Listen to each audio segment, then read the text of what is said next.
Pre, basta, mukhang nakahuli ka na. Regards daw sabi ni Baron. Oo. Si chef pala no, dito na. Dito na. Nag-start na kayo? Saan tayo magluluto? Yun na sa likod. Okay. May Happy birthday! Napayangat lang. Ba, tapang ni Will, oh. Ayan, so shoutout po natin si Sir. Eco-oil baka naman. Hello mga kagala. Ngayon pupunta tayo sa fishing spot sa Nasunduan. Parte siya ng Ulugan Bay. Sa barangay Kabayugan. Tapos after natin pumunta dun sa fishing spot, meron kasing fishing tournament doon. After noon, didiretso tayo ng Sabang proper sa barangay Kabayugan din. Balita natin nandun sila Sef TV tsaka si Lem Official. Sana maabutan natin sila doon. Nagtutour sila ng underground tsaka magsisipline sila doon sa barangay Kabayugan. So ngayon po ay alas 6 ng umaga. So diretso na tayo doon. So yung fishing tournament ngayon, isa sa mga inorganize ng mga kasama nating anglers, lalo na yung Coastline Tackle Shop, para i-promote po yung responsible fishing. May mga sinet na rules. Kailangan po ang pwede lang hulihin na isda yung more than 6 inches. Bawal po humuli ng mas maliliit. So yan po sana yung gusto naming i-introduce sa mga local anglers para maprotektahan yung ating karagatan. So biyahe na tayo, mga 1 oras at kalahati din yung biyahe. Kung medyo mabilis-bilis, mga 1 hour lang. Around 70 kilometers din yung lugar na yun. So samahan nyo kami mga kagala para makita nyo rin kung gaano kaganda yung fishing spot, kung gaano kaganda yung Sabang, yung underground river. Tapos kung may pagkakataon, i-interview natin sila Sef TV tsaka sila Sir Lem tungkol sa experience nila dito sa Palawan. Merong 40 participants yung ating fishing tournament. Marami-rami sila. Yung iba po natulog na dun sa Sitio Sabang, tapos yung iba naman nagbiyahe ng madaling araw. So nagsimula na po yung tournament ng alas 6. Tayo naman pumunta doon para tumulong sa preparation ng pagkain ng mga participants. Napunta namin yung spot, nakapag-fishing na kami before. Kung lulusong kayo ng tubig doon sa parte ng mga bakawan na mababaw, marami pong mga salabay. Kasi hindi siya nadi-disturb yung galaw ng tubig, kaya merong mga pumapasok na salabay.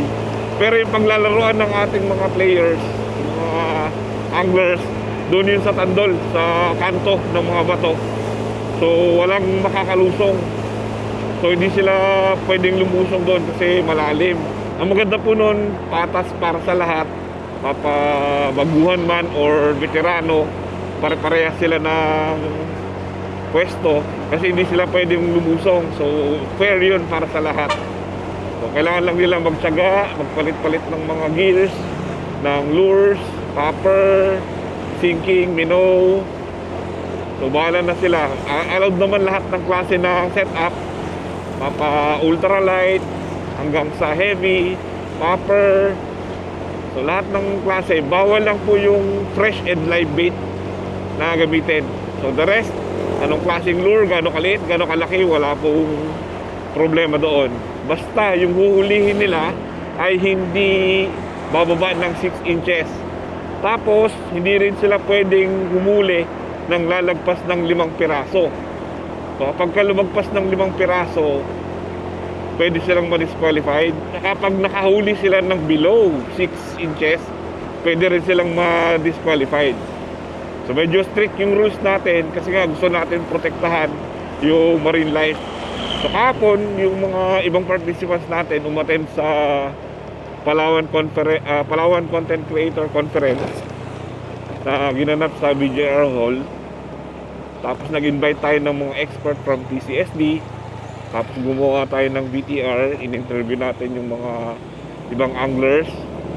Tapos nag-share din yung Coastline, si Sir Harold, ng kanyang insights, yung kanyang vision para sa angling community dito sa Palawan. So yun, so this is the first step para simulan yung magandang kultura ng angling community dito sa Palawan, na sana maging concern yung mga anglers na protektahan yung ating marine life. So hindi lang siya tournament, tournament siya na mayroong purpose, kaya very meaningful po yung event na ito. Dito na tayo sa Barangay Salvacion and going to Sabang. Malapit-lapit na, mga around siguro 35 or 30 kilometers na lang galing dito sa kanto, papunta doon sa nasunduan. Kung malalim yung tubig kahit tayo yata or pababaw na. So, ito po yung Barangay Buenavista. Kung maglalakad tayo ng konti, makikita natin yung tandol doon sa unahan. Doon po yung ayun o, yung tandol na yun ang dalawa sa dulo. Doon sila nag-tournament. So gagawin natin, iikotin natin itong bundok pagdating doon sa unahan, sa kanto na may basketball court. Bababain natin yung rough road papunta doon sa nasunduan. So ito na po yung papasok. So wala sa pilit Sabi pala dito.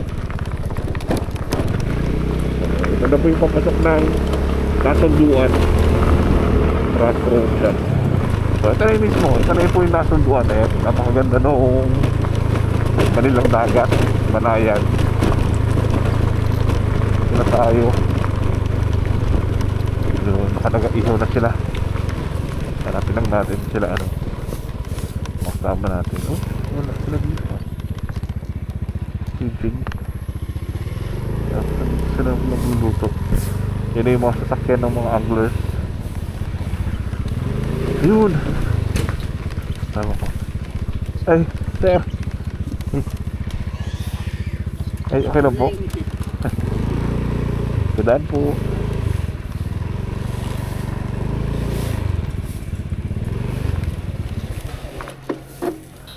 Alright. Oh, may clean up yung mga taga dito.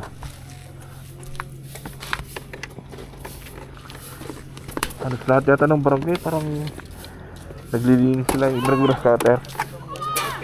Si chef pala dito na. Dito na.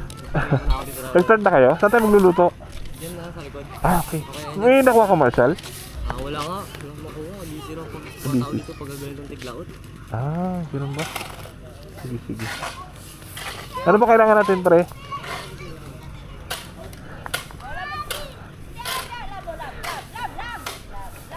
Ay, dito na si Kejing.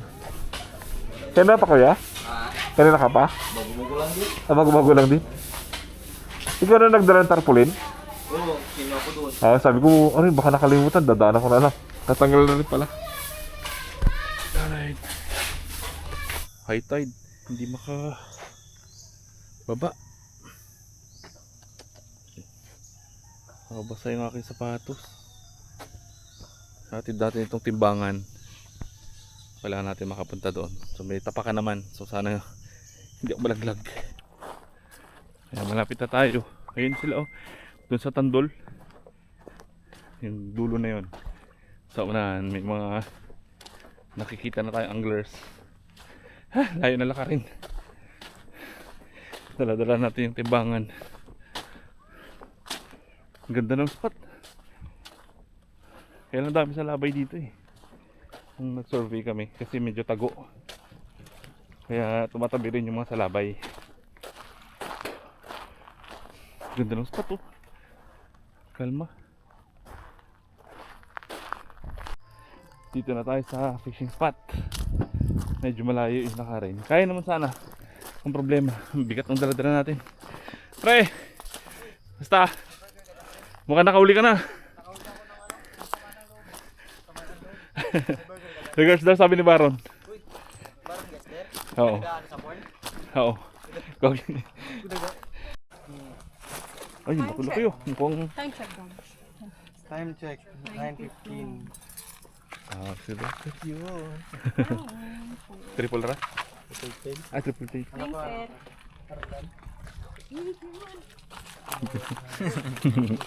Bati-bati na lang ba?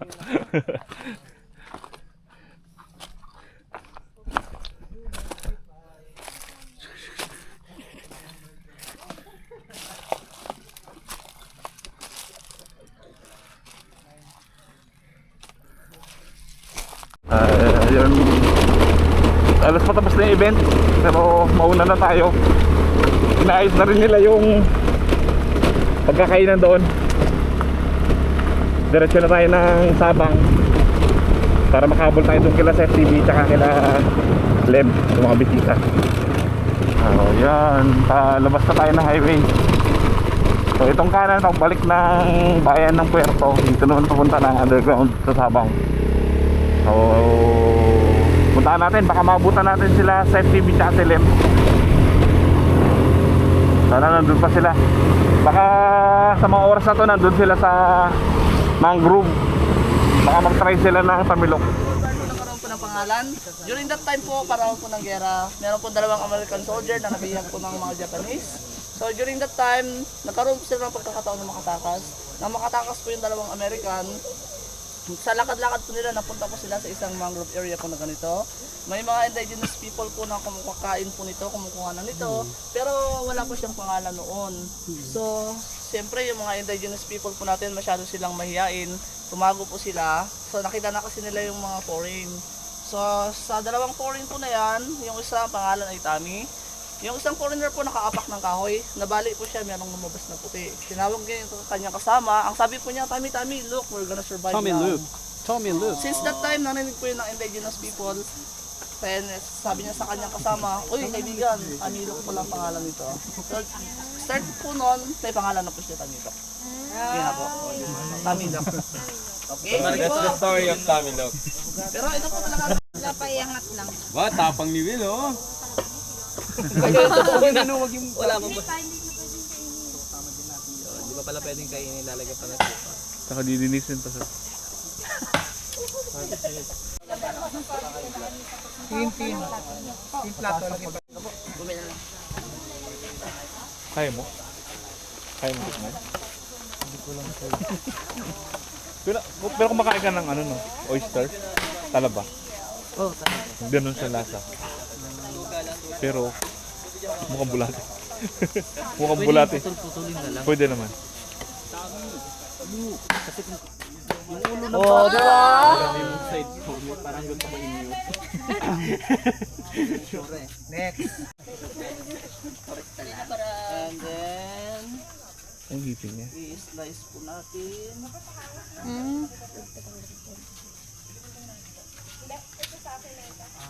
Telefilm to? Telefilm.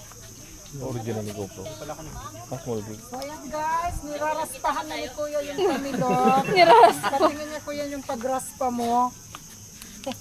Ang ginagawa lang po dito, tutusukin, Tapos, hihiwain, saka ilulublob. parang mas malaki yung tamilok mo Kuya.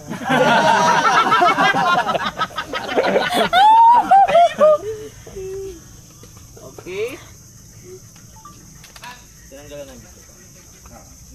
Yung dumi lang po.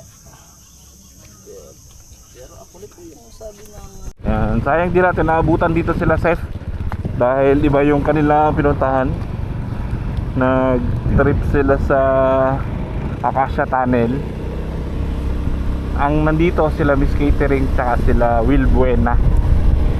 Tsaka yung kanyang partner si Ma'am Nikki. So anyways, mamaya sana makita natin sila doon sa Kakauyan for lunch. Ayun, may prepare yung City Tourism na lunch para sa mga bisita nung conference. And sana nakarating na sila safe doon sa site. Eco oil baka naman. Eh 100 na, pre. Eco oil baka naman. Sino pa? Panalo sir. Baka sponsor tayo ng Eco Oil. Thank you. Nabisita kami mga vlogger. Galing Manila. Andiyan sila sa underground. Yung comedy si Miss Catering. Kaya nga, catering yung kanina. Kita mo kanina? Doon sa ano? Dito? Doon.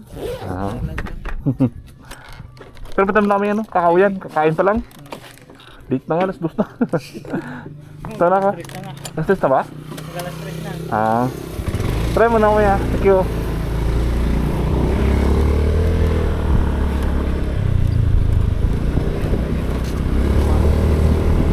pupuntahan natin buffet lunch dun sa Kakauyan. Medyo late na kasi marami activities dito. Nag-zipline yung ibang bisita, yung mga kasama natin vloggers. Yung iba naman nag-underground, tapos nag-paddle boat, tapos nag-try sila ng tamilok, yung woodworm galing dun sa Bakawan. Sinubukan nilang tikman, and baka namang nagustuhan ng mga bisita yung tamilok. Sarap daw. So ngayon, lunch muna kami dito sa Kakauyan, sponsored ng Puerto Princesa Tourism. Kasama natin yung mga local content creators at yung mga bisita. Ito na po yata yung Kakauyan. Hindi ko natin ito kanina. Chinek natin kung dito na sila. Sakto kararating lang nila, Ma'am Mitch. Wala pa pala yung isang van, dalawang van. So, park muna tayo dito. Pagod.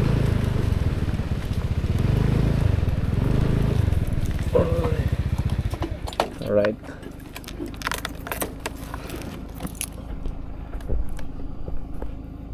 Happy birthday! Manood na kami sa kwat. Talaga po. Ano ko din naman daw? Alam ko, ano lang, yung kaninang nandun na sa mundo, yung kaninang umaga sa hotel. Yun lang yung kasama. Nagulat ako pagpasok ko, ang dami yung... Oo, doon may unang van, pinalis ko. Kasi wala pa yung dollar yun. Pinuunang batch ko sila. Dinaanak ko sa ibang hotel sa nakacheck-in. 1, 2, 3. Okay, dito po muna sa photographer. Ah. Official, 1, official. 2, 3. 1, 2, 3. 1, 2, 3. Okay. Pasok. Look out. Group picture. YouTube. Yun lang. Wala. Hello. Hello, shoutout. Shoutout po kay Miss Randy. Please follow her. Shoutout. Opo, sir. Ayan, so shoutout po natin si Sir Billy Ladis. Kasi may iwan na po ako ng sapang. Ayan, naabutan natin sila guys dun sa Kakauyan, yung mga bisita. Then sila Seth TV nakahabol din, pumasok na sila ng cave. So ngayon pupunta naman kami ng firefly watching sa Iwahe.